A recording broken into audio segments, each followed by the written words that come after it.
My name is Alia Mia. I learn, teach and practice psychotherapy as a mode of healing, and my talk today is titled The Healer and the Wound. I just want everyone over here to take a couple of moments to just think about what it means to them, what health means to us. Okay, that's all I can give you because I have very little time. So I just want to give you the definition of health which WHO says. It is not just the absence of any physical, of any disease, but it is a complete state of emotional, mental and physical well-being. So we are talking about balancing the body, the spirit and the mind. Medicine attracts professionals who are always in contact with people who are confused, who are fearful. There is death, there is dying, there are fears all the time around us. And we are dealing not only with patients, we are dealing with their caregivers, we are dealing with the staff, the administration, the whole team of people that we have to work with to take care of some other people's wounds. And then there's the personal life. There's personal life, a huge aspect of what is going to be cooked for dinner today, how the children are going to be picked up, my grandmother is not well, I have to go and see her, what am I going to wear tonight? All these things are running in our head all the time. What is the impact of all this on us, the healers? We are going through traumas all the time and we are looking at, these are impacting us. I mean, there was a young doctor who looked at a doctor who was looking at a very young patient who was going to die very soon of cancer. And he talks about looking at him and looking at his kids and thinking this man's going to go. And he says he started feeling his own lymph nodes. I think in studying medicine, all of us have been through that, where we are looking at our own bodies and checking ourselves out. What impact does this really have on us? Do we really consider the emotional impact of all these things? Let's talk about the facts. Pediatric residents, 20% suffering from depression, 74% from burnout.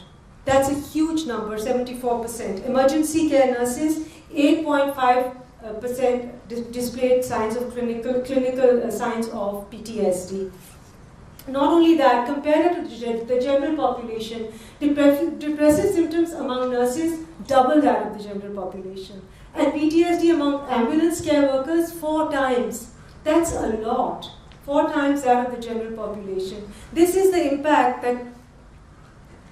that it's having on us. A higher propensity for developing physical and mental illness, cynicism, exhaustion, and more importantly, 6.2 times more medication errors were made by depressed medical residents. This is not just about how we are being impacted, the healers, the healthcare workers are being impacted, but also the effect that it's having on the people we heal, our profession, and how it takes away from our profession.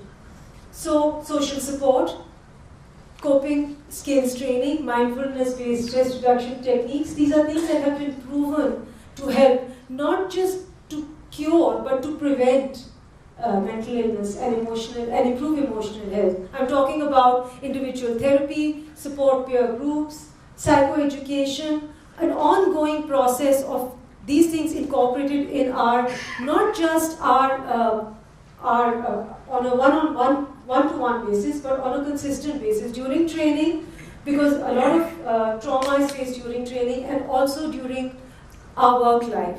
So it needs to be a consistent effort.